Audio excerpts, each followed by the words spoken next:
Hi, Dr. Reagan Robertson, CCO of Productive Dentist Academy here, and I have a question for you.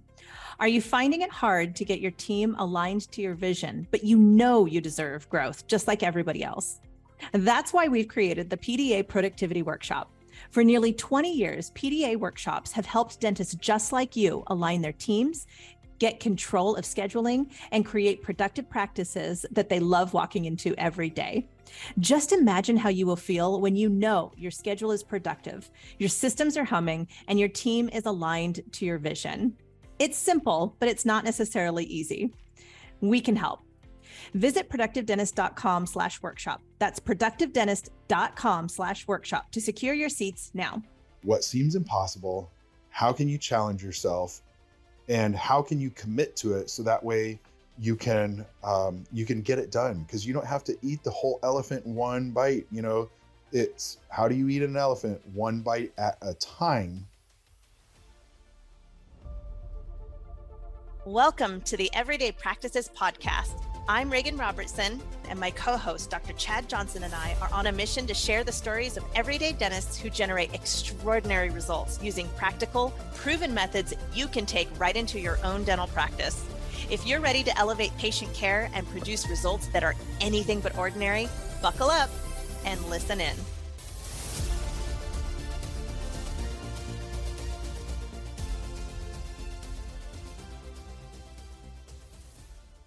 Hey, everybody, it's Chad Johnson with Everyday Practices Dental Podcast. I'm doing a monologue today.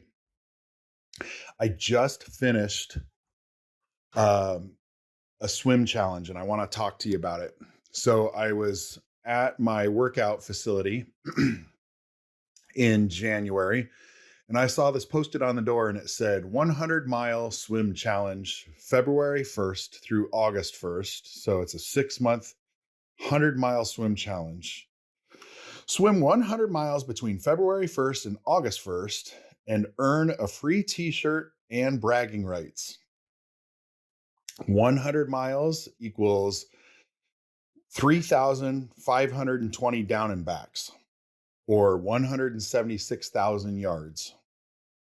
Document your workouts by scanning the QR code and filling out the online form or emailing it to the aquatics director at this email listed. And they'll update the weekly cork board at the pool entrance and, say who's finished for the t-shirt and bragging rights. So I first see that and I think that is absolutely ridiculous. I have kind of become lazy in my workouts over the last few months. If you've been listening before, you know that I do a triathlon, workouts and stuff like that. But I didn't have any event coming up this coming summer. And so I'm just kind of slow and steady, but sometimes it's more slow than steady. I don't know. I get a good amount of workouts in, but sometimes my intensity isn't all that high. So I've just kind of been on the maintenance mode. Let's just call it that.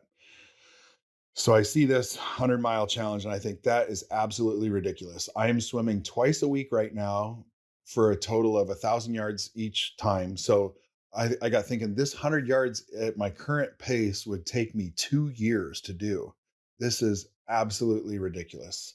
Stupid. Okay. Then I got thinking, what if I wanted to do this? 180 days is 6 months. So that would be 180,000 yards. I'm trying to do 176,000 yards, 180,000 yards. If I did 1,000 yards every day, not missing one day for 6 months, I can't swim every day for 6 months. This is just unattainable. I was thinking to myself, like, how am I supposed to get this done? Nevertheless, too, they're starting the swim challenge in February. I normally swim over the winter. So I start in October and I swim through March, for 6 months. And then I get out on the bicycle from April through September for 6 months. And then I go back to the pool and I kind of alternate. Just about at the 6-month mark, I start getting sick of that one and I want to switch to this one. And then 6 months later, I get sick of this one and I switch to that one. okay, 1,000 yards a day is doable, but 2,000 yards a day, every other day, which is also doable. 2,000 yards isn't that much. For an adult, not your high schooler that swims 4 to 6,000 yards per workout. So then I got thinking, okay, 2,000 yards would be 90 days of 2,000 yards. So that's every other day. Okay, that's doable. Then I got thinking, wait a second. The girls' soccer season is coming up and I won't have time. And then summer with vacations and, work and junk like that. What if I doubled that 4,000 yards? And what if I did that's 45 days? So I've gone from 180 to 90 to 45 days of 4,000 yards, 45 days. Okay. So in 7 weeks, could I crush this goal? So I went from this is stupid. I went from no way to okay.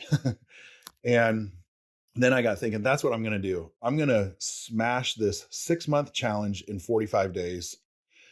And I'm recording this March 17th, St. Patrick's Day. And so we are 46 days in. And I just finished the 100-mile swim challenge and I wanted to talk about it. So, um, first off, I wanted to talk about the obstacles that I overcame. In October, I hurt my left shoulder. I got a posterior shoulder impingement. It was so let me explain kind of so it feels like right behind my shoulder joint, it's called the acromion, right in that area. It's kind of where your ligaments, tendons, muscles all kind of converge right into the shoulder joint and the tip of your arm bone, your humerus and stuff like that. And it was uh, it hurt to hold the steering wheel. It hurt to sleep on my side. It hurt to shampoo my hair, to bring my arm up to shampoo my hair. It hurt at work to reach for anything. So I gave it a few months off. I even bought like a fancy pillow to try and sleep on. That didn't quite work, to take the pressure off my shoulder. Then I started going to physical therapy. This was October, but I waited, November, December, January, and I waited until February when I actually started this swim challenge okay, it's been a few months. I've tried letting it just heal. How did I hurt it? From swimming. So this sometimes is called swimmer's shoulder. I was doing the butterfly stroke, and it really just aggravated my shoulder. I will never do butterfly stroke again, and never say never, I guess. But that's what did it in for me. So um, I went to physical therapy, and he wanted to see me twice a week. And I thought this is really bumming my style, man. At 3:30 in the afternoon, that's my second. I was swimming sometimes twice a day. So after I would get done with work, I'd go swimming, and now this is going to cut into my swimming. How am I going to get this done? So those were some of the obstacles that I overcame, let alone including work. There were a couple days that I was working out of town. And so once a month, I work out of town and I go do dental implants, and it's an all day event to drive there because it's more than 2.5 hours one way to get there. So it's kind of a long day for me that I can't swim. So those were 2 days out of the 46. And 4 of the days, we did a spring break vacation with my family. And so, I actually got this done in 40 swim days. If you take off the 6 days that I was gone for one reason or another. So 46 days total, but 40 swim days. Things I learned. Wanted to talk about that. Number one, it was kind of fun meeting new people. There were people up on the sheet that I hadn't met before in my town/city, in the surrounding area. So it was fun meeting people that were in the pool saying, "Hey, are you doing the swim challenge?" And then, what's your name? And oh yeah, I know your younger brother, stuff like that. So that was kind of cool meeting new people, talking about the audacity of this swim challenge. And then also there's things I learned going from 1,000 yards twice a week to 6,000 yards per day. I had to slow down how aggressively I was swimming.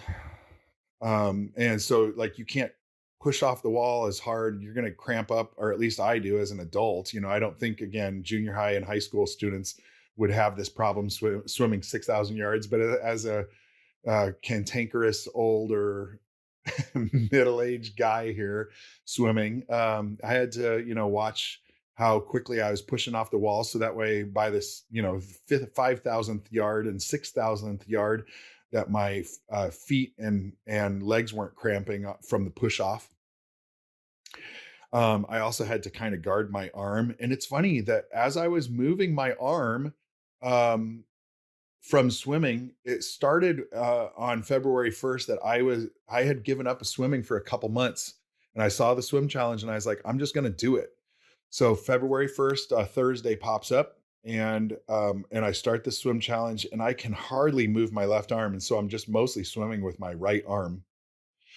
And after a couple of weeks, I was noticing that just by forcing myself to move it within reason, of course, talk to your medical professional about this because this would be different for everyone. So I'm not saying this is advice that you must take, but I thought it was interesting that after swimming this long, that I actually was by moving it little by little, and not aggressively, that I was kind of healing it. This was after, shy of 3 months, 2 or 3 months of no swimming and just letting it heal. And that was working okay. But then I started swimming, and within about a month, well, 2 to 3 weeks, 3 to 4 weeks, my arm was doing better. And of course, I was doing physical therapy twice a week with it too.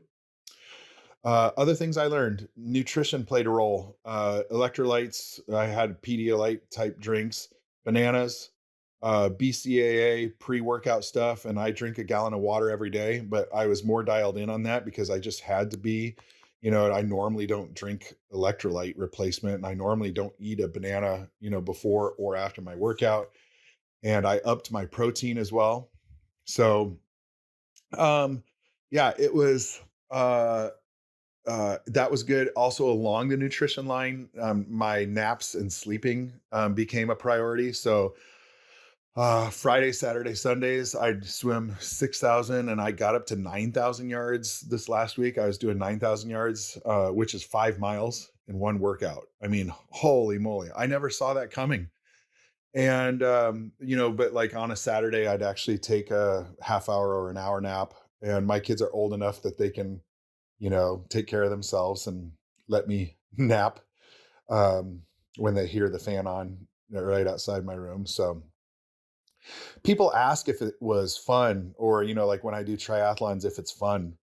And that's not the point. It's not necessarily fun. Not everything has to be fun. So I I recommend that you don't think that fun has to be your priority. It's more about accomplishment. And not everything has to be about accomplishment either. I mean, I didn't have to be the first person done. Yes, it turns out that I was the first person done, and yes, that was fun. I actually got a text. I sent my workout buddy a text saying that I had just completed it today, and it was fun to get this because he wrote and he said, "Nice, good work. I was there at the workout facility yesterday and swam a little. I saw your son in the locker room on my way to the pool and on his way out. I told him that he should start coming with us in the mornings. Some guy overheard us talking about the swimming and got really excited and said, 'Have you heard about the dentist? The dentist is the man. He's the man.' I told the guy that Gabe was your son, and he got more excited telling Gabe how great you were. It was pretty cool." So it was cool to be able to do something that would cause some admiration in my son, to give him something, positive to look up to his dad. The manhood in America and in today's society is kind of poo-pooed and everything like that, that there's not much to look up to your old man and stuff, but to give him something, that he can look up to me. And of course, I think reciprocating that and letting him know that I look up to him, and that I, so occasionally when he's going to bed and I tell him I love him and give him a hug and stuff, and I tell him, I say, I'm proud of you. So dads, uh, you know, often find a way to show respect to your son. And when you give respect, you get respect. And when you give respect, that makes them want to and have to earn it as well. So another thing that I learned, physical therapy is a great way to improve your muscle balance as a dentist. And so a lot of my lats and my traps and rhomboids are, especially my traps and rhomboids, are more ischemic from being hunched over and, keeping them squeezed all day.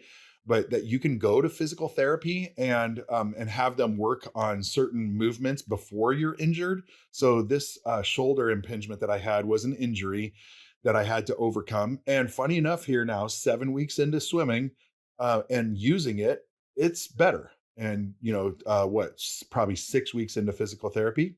So I'm really excited about that. But preemptively, go to your physical therapist in town and talk to them about some exercises that you can do to help improve your muscle balance. And it might be in your legs, it might be your posture, but there are things that they can help you do so that way you can be the best dentist and parent or spouse or individual. Just, that you can have a well balanced muscle. And skeletal being, I don't know what would be health, just a healthy stature and muscle balance. Um, the swim challenge actually didn't matter. So what if I did or didn't do the 100-mile thing? Likewise, I mean, you don't have to make a big deal of everything you do. Ironically, here I'm podcasting about it, but otherwise, I'd probably just let it slide. You don't have to David Goggins all your workouts and posture yourself as a guru. So it's kind of weird that I'm on this telling you that it doesn't matter, that you're posting about your workout. And now I'm recording a 20-minute podcast monologue about my workouts. But I wanted to do it as an example and just almost like a quiet example that, I always see, David Goggins, former Navy SEAL, etc., guy that is out there talking about, staying hard and do your workouts and crush it and stuff like that. This really wasn't about crushing it. It was an accomplishment kind of thing. It's cool that as a side note that I learned some stuff that I wanted to share. And so, yes, here I'm talking about it. Otherwise, I really actually probably would have just let it go. So another thing that I was just talking about was movement can be the solution to your injury or to your difficulty. So sometimes we avoid pain, and that could be, physical pain. I suppose it could be emotional pain as well. But sometimes moving through it, and getting therapy, physical therapy or emotional therapy, like talking to someone about it, would be advantageous rather than trying to work around it or avoid it. Something else that I was going to mention to you that I learned was that you prioritize your priorities. No shocker there. I mean, but something that I just wanted to, point out was if you make it a priority to swim 100 miles, sure enough, whether you take 46 days to do it or 6 months or 10 years, you can do it. Without a priority on it, though, it's obviously not a priority. And it sounds stupid to say, but what do you give lip service to that you wish that you would accomplish? And why don't you then set yourself an audacious goal? When I saw this poster on the wall going into the pool, and I was like, "Ugh, of course, my shoulders hurt. I've not swum in 3 months, and here I want to get back into it. And I see this stupid poster that's nagging at me in February, not through the winter, but starting to get into spring, that's just nagging at me that I'm going to be a loser that likes swimming. And I'm going to say, no, I don't want to do this. Fine. And I committed to myself, I'm going to do this. I ended up swimming in the last 46 days, 59 hours. That's an hour and 20 minutes ish per day, every day. And with 2.5 miles every day, 3,520 down and backs. And I'm recording this audio. There's no video to this. I'm not trying to get a way to go, Chad. Though, I mean, I always like those. I don't want to act like it's like, oh, I don't care, Yeah, I like those, and so does everyone else. But this isn't posturing myself as a guru, of a workout or mentality thing. Stay hard, but in I want to close with this: are you challenging yourself, and what can you chip away at that seems impossible? So my challenge to you is, what seems impossible in business, in life, in whatever. And, you can't hardly do 100 miles in a single shot. Though there was this movie that someone just told me about that's on Netflix called Nyad, Nyad, and it was produced last year about Diana Nyad, and she made multiple attempts to swim from Cuba to Florida, which is 103 miles, and she finally achieves it. Spoiler alert. And I thought, wow, from what I hear, she's in her 60s and she accomplished this. And I just think that's so cool that she accomplished this 100-mile swim, and she did it in the course of like 3 days. So all of a sudden, my 46 days isn't as impressive as this 60-some-year-old doing it in 2.5 or 3 days or something like that.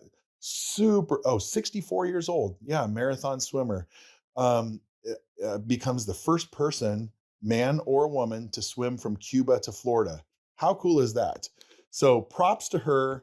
Well done. Mine is nothingness compared to that, considering I got to swim in a nice, conditioned pool. Other obstacles that I overcame, I got an ear infection in both ears. Man, my traps were just killing me. I did treat myself to one massage after day 30. I did 30 days in a row before I got to my day off on the 31st day.